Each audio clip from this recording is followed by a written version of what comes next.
की एक सेवा गवैया, एक नांगड़ा बजैया, जिसे व्यक्तिला दुर्ग के जनता, दुर्ग शहर के हमारे कार्यकर्ता मन चाहत है। अभी जिस तरह से माहौल देखने को मिल रहा है, क्या लग रहा है? कई लोगों का ये कहना, आप तो जो है अहिवारा में रहते हैं, फिर ऐसे में कैसे बनेगा? आप विधायक बन के आते हैं, विधायक की टिकट आपको मिलता है, तो क्या आप जनता के लिए जो मूलभूत सुविधा के लिए जो वंचित हो रहे हैं जनता को, क्या आप राहत दिला पाएंगे? अभी आप लोग परिवर्तन यात्रा की बात कर रहे हैं, बदल के रही वो ये बारी, किस टाइप में बदलना चाहते हैं? क्या उस बदलाव से आम जनता को क्या फायदा होने वाला? बीजेपी की तरफ से भी तो गाय के लिए कोई योजना नहीं निकाले थे। बीजेपी से किसानों को जो धान खरीदी की जो बात हो रही है, धान खरीदी को लेकर किसानों में भारी उत्साह दिख रहा है। नमस्कार, आप देख रहे हैं वीएलसी न्यूज और इस वक्त मेरे साथ मौजूद है हमारे साथ वीएलसी न्यूज में मिस्टर नटवर ताम्रकार जी, जो अहिवारा से रहने वाले हैं, लेकिन उसकी जितनी भी राजनीतिक करियर है, राजनीतिक जो गतिविधियां हैं, वो दुर्ग शहर से ही शुरू होता है। आइए इनसे चर्चा करते हैं कुछ बातों को लेकर जो बहुत ही महत्वपूर्ण है। जी ताम्रकार जी, पहले तो आपको वीएलसी में बहुत बहुत स्वागत है। धन्यवाद बहन जी। हाँ जी, अभी जानकारी मिली है कि आप प्रबल दावेदार के रूप में जो है सामने नजर आ रहे हैं और आपने अपना जो एक विधायक बनने की गतिविधियों की तरफ आप रुख कर रहे हैं, क्या बात सही है? भारतीय जनता पार्टी में हर कार्यकर्ता विधायक के बराबर है। जब एक चाय बेचने वाला एक सामान्य सा व्यक्ति देश का प्रधानमंत्री बन सकता है, जब एक पढ़ी लिखी लड़की और दुर्ग शहर को एक नया पहचान दिला सकती है आदरणीय सरोज पांडे जी जैसे, तो भारतीय जनता पार्टी में हर कार्यकर्ताओं का अपनी अपनी जगह में महत्व है। और उसी प्रकार से मैं क्योंकि नगर पालिका का अध्यक्ष हूं और सन 1999 से लेकर के अखिल भारतीय विद्यार्थी परिषद जुड़ा रहा। मतलब आपके जो राजनीतिक करियर है वो मतलब यंग अवस्था से जो है शुरू हो चुका है। अखिल भारतीय विद्यार्थी परिषद से हम लोगों ने, अजीत जोगी का शासन काल था, उस समय नागरिक कल्याण महाविद्यालय में 3-3 बार हमारे छात्र संघ के चुनाव हमने जीता। उसके बाद में निरंतर भारतीय जनता पार्टी के गतिविधियों में युवा मोर्चा हुआ हो, सांसद प्रतिनिधि के रूप में मैं नगर पालिका में काम किया। उसके बाद में संगठन में विभिन्न दायित्वों पर मैंने काम किया। उपचुनाव में चाहे मरवाही का उपचुनाव हो, चाहे कोटा का उपचुनाव हो, और वर्तमान में खैरागढ़ का उपचुनाव हो, ऐसे अनेक चुनाव में मेरी सहभागिता रही।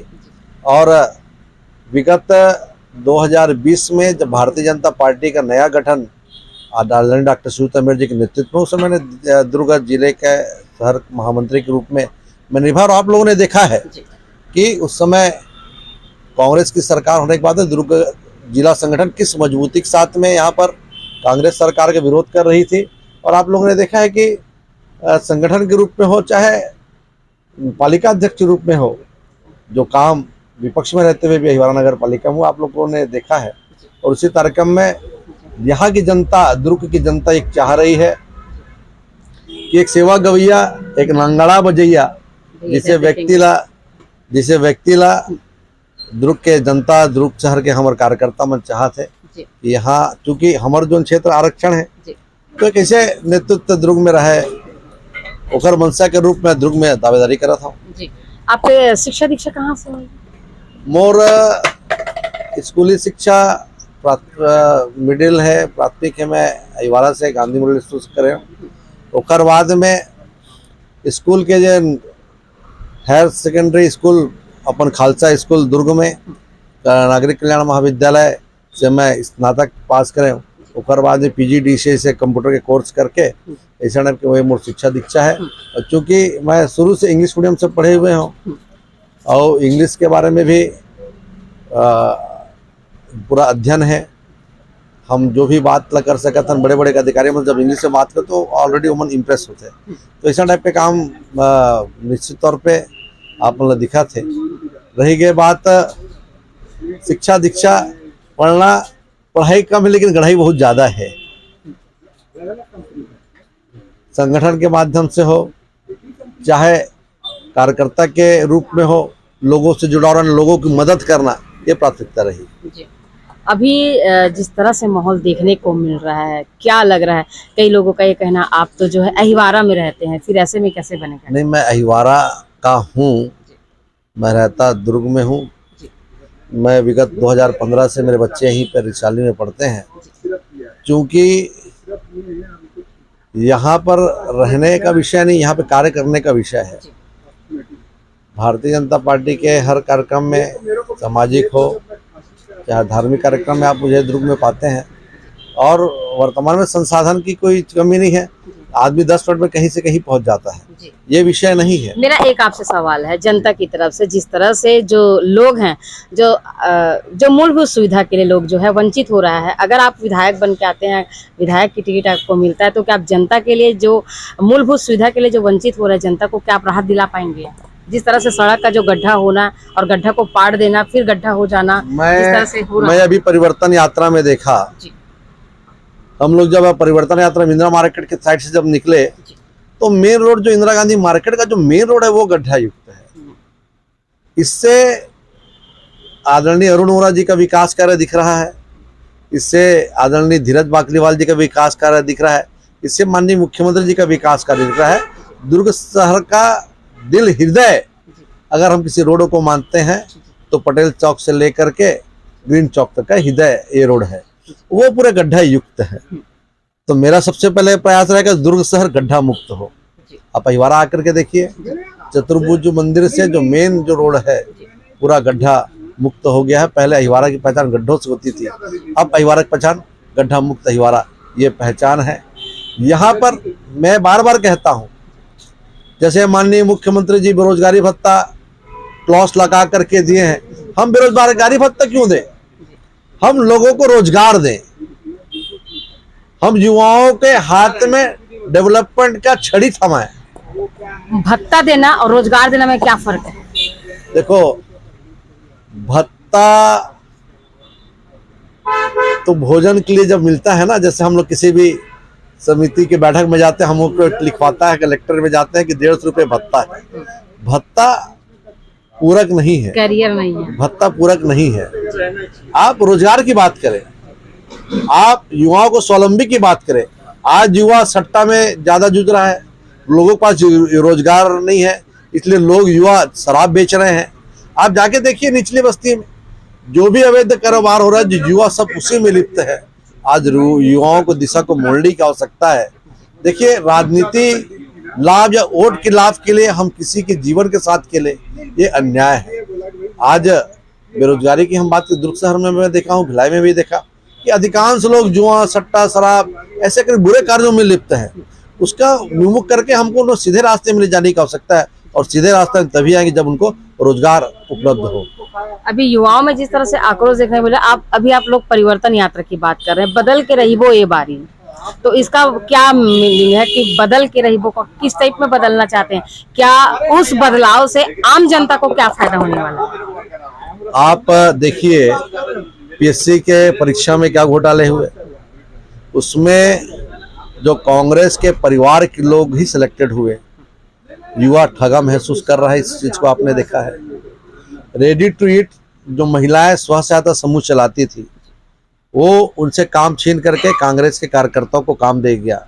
आज महिलाएं ठगा सही महसूस कर रही। आपने वृद्धों को पेंशन कहा था कि 1000 हम वृद्धा पेंशन करेंगे, जो 300 साढ़े 300 से लेकर 1000। आज वृद्ध लोग भी आस देख रहे हैं कि आप कब हमें 1000 रुपये वृद्धा पेंशन देंगे। इस पर ऐसे ही गौठान आज जो गाय हैं, मैं समझता हूं कि सबसे फ्लॉप अगर कोई योजना इस सरकार की तो गौठान योजना है। जो लोग लक्ष्मी को, गाय को अपने घर में बांधते थे, उनको चारा पानी देते थे, अब उसको सड़क में ला दिए हैं। और अब उनका कहना है कि अब गाय की सुरक्षा, गाय को पाल अब सरकार पालेगी। बीजेपी की तरफ से भी तो गाय के लिए कोई योजना नहीं निकाले थे। बीजेपी सरकार में गाय के लिए योजना, देखिए गाय के लिए की योजना निकालने की आवश्यकता नहीं है। जैसे गोठान है या उसके गौमूत्र है या फिर जो गोबर है, कम से कम बहुत सारी जनता को फायदा तो मिला है। नहीं, गोबर से क्या फायदा मिला है बताइए? कई लोगों ने है, अभी आपने देखा कागज पे है, वो धरातल पे देखिए, कागज पे है वो। वर्मी कंपोस्ट कब बनेगा? वर्मी कंपोस्ट बनने की प्रक्रिया क्या है? ये सिर्फ कागजों में है। आप मुझे दिखा दीजिए। वो तो मुख्यमंत्री का क्षेत्र है कुम्हारी, इसलिए वहां अच्छा से हो रहा है। और जो पाटन है, जितने भी विजिटर्स आते हैं सबको कुम्हारी और पाटन दिखाते हैं। दमदा दिखाइए, उतई दिखाइए, आप और कहीं जामुल दिखाइए, अहिवारा दिखाइए, समझ में आ जाएगा क्या स्थिति है। क्योंकि आप किसी भी ग्रामीण अंचल में आप जाकर के खुद सर्वे करके देख ले कि वर्मी कंपोस्ट जो है वहां पे वर्मी है ही नहीं। गाय जिस तरह से किसानों को जो धान खरीदी की जो बात हो रही है, धान खरीदी को लेकर किसानों में भारी उत्साह दिख रहा है। जिस तरह से मुख्यमंत्री के द्वारा जो भेंट मुलाकात का कार्यक्रम चलाया जा रहा है, उस कार्यक्रम के तहत जो है आम किसान वहां पहुंचे थे जो बहुत खुश महसूस कर रहे थे। भाई तो वो जो पैसा जो छत्तीसगढ़ के मुख्यमंत्री ला रहे हो बीजेपी की तरफ से, क्यों नहीं छेड़ा गया इस मुहिम को? मेरे को एक चीज बताइए, पूर्व में इन लोगों ने 36 जो वादे किए थे उसमें हर किसी का नफ्स को टटोला गया। ये तो सरकार बनाएंगी, इनकी ऐसी स्थिति नहीं थी। इसलिए जो भी वादे थे, जो ऐसा लगता था कि ये वादे करने से ये वर्ग हमें वोट करेगा, इन्होंने वादा किया था कि पुलिस कर्मचारियों के एक दिन छुट्टी दी जाएगी, इन्होंने पूर्ण किया क्या? इन्होंने वादा किया था कि जो लोग पियरलेस हो, पल्स ग्रीन हो, ऐसे जगह पैसे लगाए, इनका जो सहारा हो, इनका पैसा वापस, किसी का पैसा वापस मिला क्या? मुश्किल से तो यस ग्रुप का जो है ये हुआ है, मुश्किल से नहीं, पूरे नहीं मिले हैं, मुश्किल से 10% तो मिला होगा। क्योंकि जितना पैसा इन्होंने खाया उतना ये लोग उसको पैसे को कन्वर्ट कर रहे हैं, उतना पैसा नहीं हो पा रहा है। मान लो यस ग्रुप की कंपनी ने तो नीलामी करके इनको मिल रहा 2.5 करोड़ रुपए, लेकिन यस ग्रुप ने तो लोगों से 25 करोड़ रुपए खा गया है।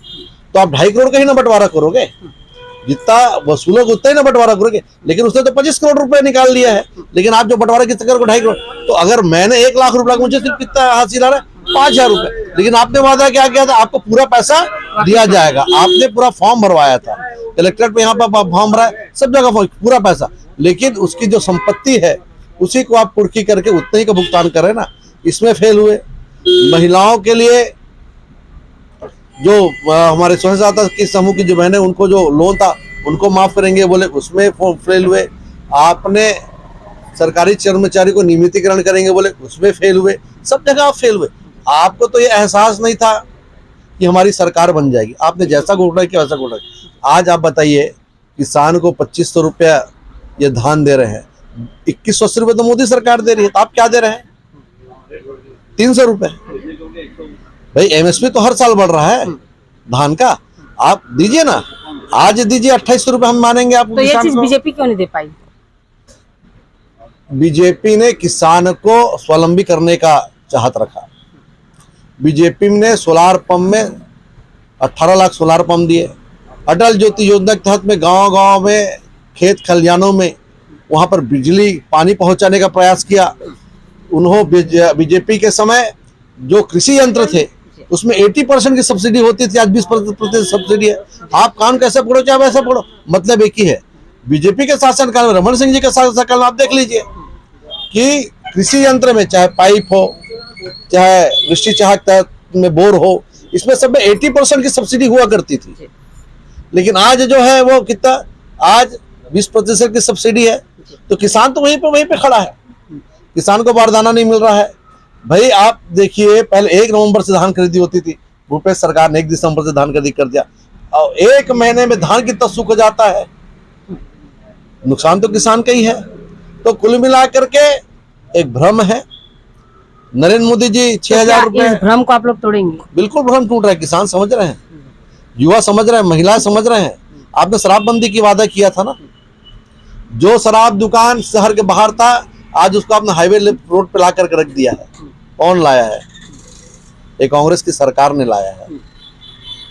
जो वादे इन लोगों ने, शराब की बात हो, चाहे आज देखिए हमारे ही मुख्यमंत्री जी के जिले में, साजा में भुवनेश्वर साहू की निर्मम हत्या हो रही है। आज भिलाई में एक हमारे सिख समाज की युवक की निर्मम हत्या हो रही है। मतलब एक हत्या तो दुर्ग में भी हुआ, सूरज साहू का, सूरज साहू का भी दुर्ग में हत्या हुआ। जानकारी मिला है कि जो बीजेपी के पार्षद का लड़का है। देखिए, हत्या तो हत्या है, बीजेपी का पार्षद हो चाहे कांग्रेस का पार्षद हो, उससे कोई फर्क नहीं पड़ता। जो दोषी है उसके ऊपर कार्रवाई होनी चाहिए।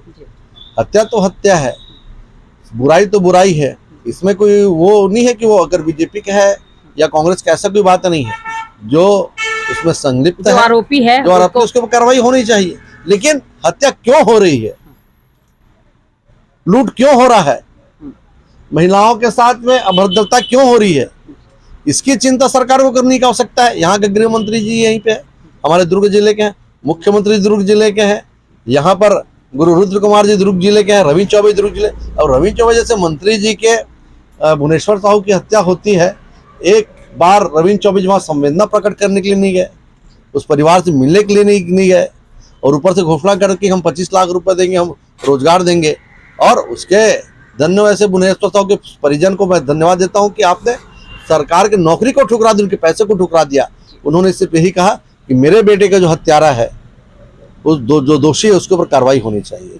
मेरा आखिरी सवाल ताम्रकार जी आपसे कि अभी आप वर्तमान में किस पोस्ट पे हो और आपकी जो कार्यशैली है कब से कहां तक का था, पूरी थोड़ी सी 60 में डिटेल चाहिए। मैं वर्तमान में भारतीय जनता पार्टी का वरिष्ठ उपाध्यक्ष हूँ। इसके पूर्व में दुर्ग जिले का महामंत्री रहा। उसके पूर्व में, उसके पहले मैं मंडल अध्यक्ष अहिवारा का रहा। नगर पालिका वर्तमान में अध्यक्ष हूँ अहिवारा का। उसके पहले मैं अहिवारा मंडल का कोषाध्यक्ष रहा।